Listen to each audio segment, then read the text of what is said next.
Bonjour et bienvenue à ce rendez-vous de l'information. Au sommaire de ce rétro-flash, vous aurez le lancement du mois du consommé local, une rencontre entre étudiants et société civile. Promotion des produits locaux, le ministère du Commerce en phase avec cette politique de l'État. Les femmes dans le secteur du maraîchage, vous pourrez suivre le reportage réalisé à Diender par nos reporters. 1400 jeunes formés au métier de la TNT, la TDS mise sur l'insertion des jeunes. Et pour finir, cri de cœur des retraités, ces derniers sollicitent l'application de l'augmentation de leur pension de retraite. Le développement, c'est dans un instant.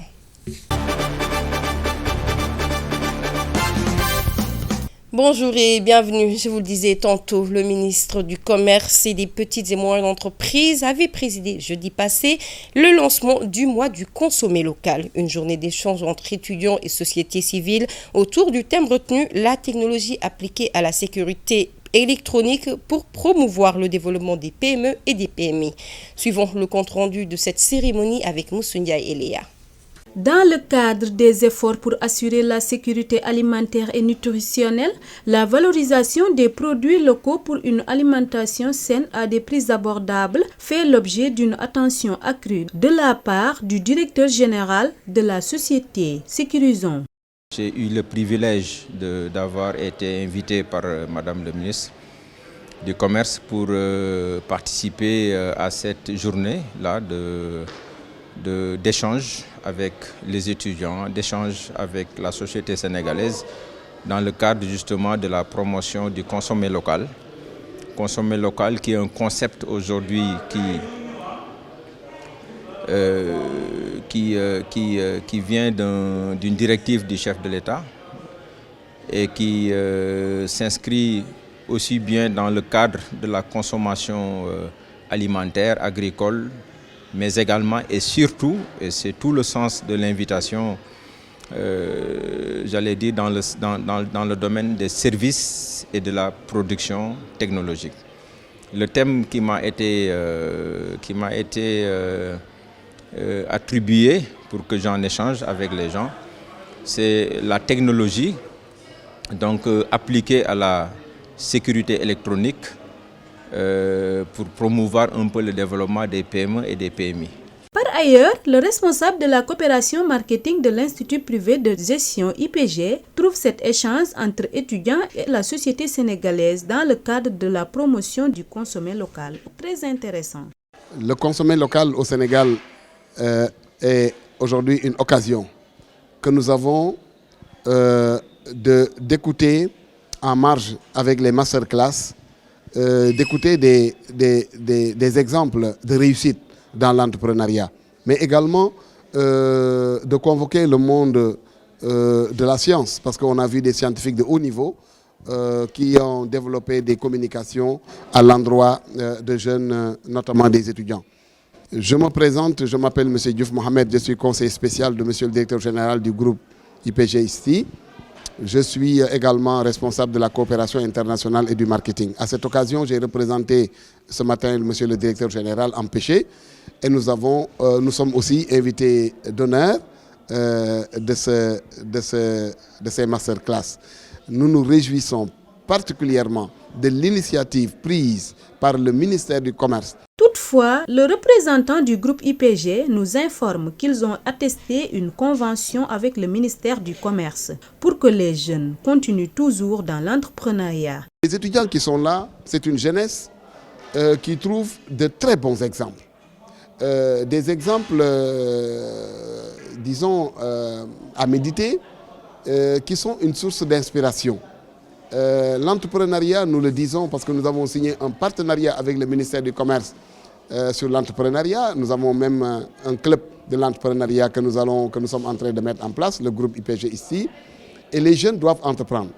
Et aujourd'hui, l'exemple que nous donnons à ces jeunes, c'est quoi? C'est de trouver, aux côtés du secteur privé, aux côtés d'entrepreneurs de tous bords, n'est-ce pas, la motivation à entreprendre. Et l'entrepreneuriat est fondamental dans notre pays et rien ne peut lui être substitué. Voilà aujourd'hui le sens de notre présence ici. Nous sommes invités spéciaux. Nous sommes également, très étroitement associés à cela parce que nous avons signé une convention pour le club de l'entrepreneuriat avec la direction des PME. Promouvoir le développement des PME et PMI est l'objectif du ministère du Commerce qui a organisé cette journée de lancement du mois du consommé local au Sénégal.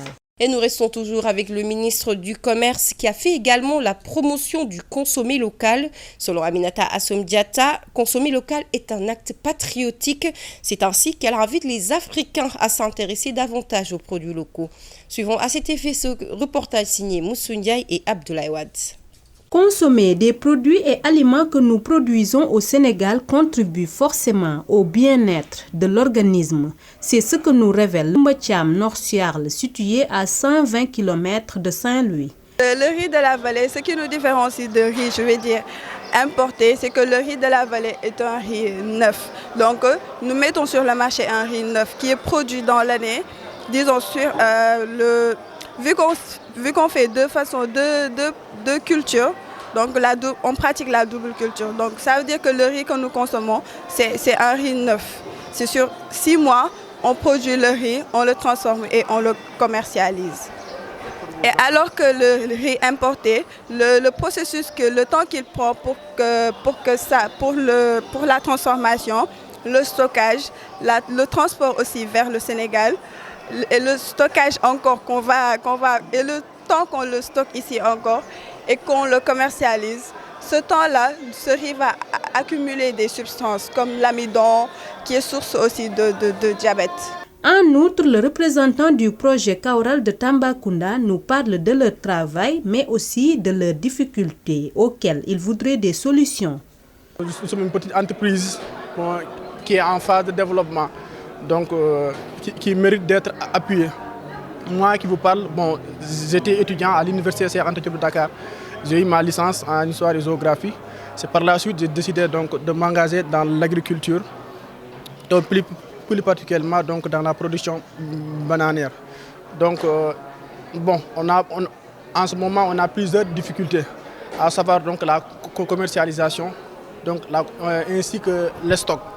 Donc si l'État, on veut que l'État nous appuie donc dans la commercialisation, ainsi dans le stock de nos produits pour limiter les dégâts. Et ainsi, pourquoi pas espérer dans l'avenir donc exporter notre produit à l'étranger.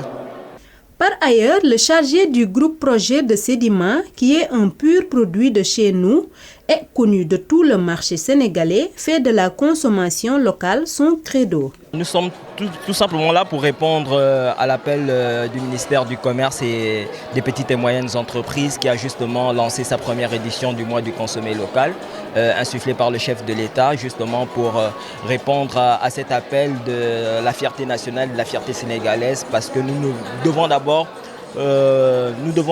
tous, autant que nous sommes, même si nous travaillons dans différentes entités, mais nous sommes tous consommateurs quelque part. Donc le but du jeu, c'est d'abord de promouvoir et de consommer les produits qui sont les nôtres en fait.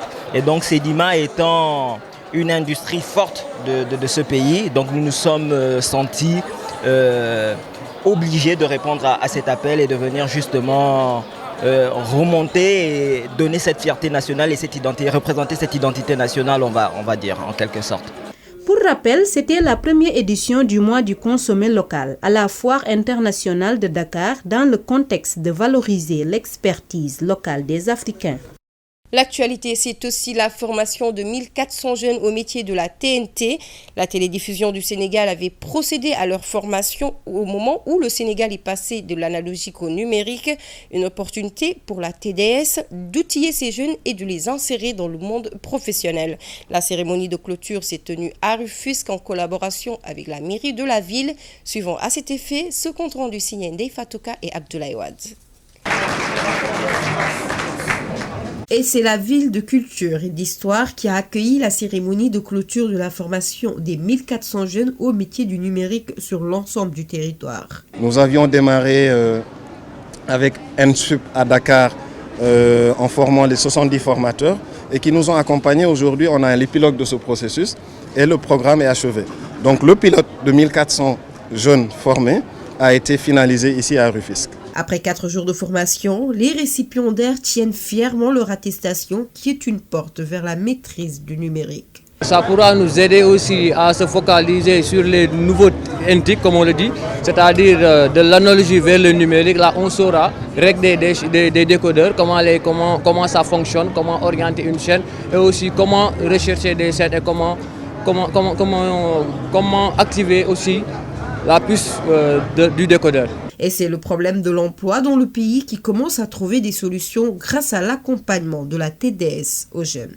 Nous avons donné des compétences à des jeunes qui pourront prétendre au marché de l'emploi. La création de l'emploi qui va découler notamment de cette transition numérique demande des compétences spécifiques. Il était important aujourd'hui qu'on apporte des réponses dans ce sens, qui ont un impact économique, qui ont un impact social, mais surtout qui ont un impact en termes d'opportunités pour les jeunes. C'est en collaboration avec 3FPT et Intup Afrique que la télédiffusion du Sénégal, qui est une institution de l'État, a formé 1400 jeunes au métier de la télévision numérique terrestre dans les 14 régions du pays. Une opportunité pour les jeunes d'entrer dans le monde professionnel. Et puis, cri de cœur des retraités, ces derniers ont encore montré leur mécontentement face à l'IPRES, et ce, malgré que le chef de l'État avait annoncé le 27 novembre dernier une hausse de 10% des pensions de retraite, tout en demandant aux administrateurs de l'institution d'étudier la faisabilité de cette application avant la fin de cette année. Malgré cette promesse, ces retraités fulminent toujours leur situation précaire et demandent à ce que l'État réagisse au plus vite. Suivons ce reportage. Les retraités de l'IPRES continuent toujours de fulminer leur colère. Ces derniers demandent à ce que le souhait du chef de l'État pour l'augmentation de la pension soit exaucé afin de faciliter la vie à ces derniers. Avec cette pension, on ne peut même pas acheter un sac de riz. C'est ça la vérité. Alors, l'autre aspect, c'est quoi? On peine vraiment pour accéder à cette pension, c'est un véritable casse-tête. On reste jusqu'au 10 ou même voire 17 du mois sans percevoir de pension. Ça, c'est vraiment inquiétant et c'est anormal. Alors, l'État également devrait revoir cette méthode-là. Même son de cloche pour Alun Bara qui pointe du doigt l'État et le prend pour responsable de la situation précaire des retraités. C'est l'État qui ne fait pas son travail et qui n'a aucune considération pour l'IPRES. L'IPRES ne marche pas. On est tous au courant du scandale, qu'il y avait notamment du détournement de leur DRH, qui a été relevé pour malversation. C'est toujours comme ça. Avec cette institution, ils sont en train de sucer les retraités. Ces derniers sont fatigués et seul l'État peut les aider. Alun Bara poursuit toujours et éveille la conscience des jeunes qui l'invitent à vérifier leur versement à l'IPRES. Ce que je conseille aux jeunes qui travaillent dans le public ou le privé, c'est de toujours vérifier leur versement à l'IPRES. Même si vous êtes un fonctionnaire de l'État, il faut vérifier. Allez voir l'agent comptable et savoir si les versements se font normalement. Sinon, on peut s'en mordre les doigts à l'avenir. C'est ce que je demande aux jeunes. Et souligner également qu'une bonne retraite découle d'un bon salaire de base. Pour rappel, l'augmentation de 10% de la pension de retraite tant attendue par les retraités est assujettie à un préalable. Le président Macky Sall avait fait savoir que la faisabilité de ce rajout qui va coûter 8 milliards à l'État devra s'accompagner d'un effort supplémentaire des travailleurs actifs. Et pour terminer ces infos, nous parlons de toute autre chose, notamment du maraîchage. À Diender, ils sont nombreux à s'activer dans ce secteur malgré les difficultés. Le maraîchage constitue toutefois un pilier fondamental de la politique de développement du pays. Suivons ce reportage signé Moussou Ndiaye et Abdoulaye Wade. À Tiendemsar, localité située dans la commune de Diender, un maraîcher du nom de Djadji Diouf nous explique ce qui l'a motivé à choisir ce métier de la production maraîchère. Je m'appelle Djadji Diouf, un jeune maraîcher à Diender, dans les baraques à côté de Djorokhan.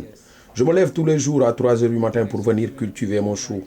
Nous n'avons pas beaucoup de moyens, c'est pour cela que je me lève tard la nuit pour venir ici. Le manque de moyens financiers et techniques semble être la principale difficulté à laquelle il demeure être confronté. Comme vous le constatez, c'est très difficile. Et c'est la situation que nous vivons tous les jours. Cultiver le chou est très difficile et c'est trop cher aussi. Il me faut 17 500 pour la semence. Et si tu veux acheter 3 à 4 pots, Nous savons bien qu'on ne peut pas accéder à d'autres métiers que le maraîchage. En plus, l'activité de la production maraîchère participe au développement d'un pays. En outre, nous ne voulons pas prendre les pirogues pour émigrer. Bref, nous n'avons pas beaucoup de moyens. Toutefois, d'autres problèmes n'ont pas manqué à affecter davantage le jeune maraîcher. Cultiver le chou est très difficile et c'est trop cher aussi. Il me faut 17 500 pour la semence. Et si tu veux acheter 3 à 4 pots, ça sera compliqué pour nous. Si tu veux acheter de la semence, il te faudra acheter 4 à 6 pots. Et ça, c'est beaucoup d'argent. Et après, on devra acheter de l'engrais, mais aussi un autre produit plus petit qui coûte 6 000 le sachet. Et le principal problème, c'est quand on commence à cultiver. Car si tu veux cultiver 4 pots, il te faudra 5 fois la bouteille d'essence de 20 litres. Et si tu multiplies ça, c'est beaucoup trop pour nous. Par ailleurs, la rentabilité de ce produit reste aussi à déterminer, contrairement à ce que beaucoup pensent. C'est ainsi qu'il sollicite auprès des autorités administratives un appui sur le plan surtout logistique. Depuis qu'on est dans ce métier, nous n'avons pas de soutien. Et c'est le moment opportun pour que l'État du Sénégal nous vienne en aide. L'objectif au final est de permettre aux consommateurs de bénéficier d'une production abondante, mais aussi de participer considérablement au développement du pays. Amis téléspectateurs, voilà qui met fin à ce Rétroflash. Merci de votre fidélité. L'équipe de Tawhid TV vous souhaite une bonne et heureuse année 2022.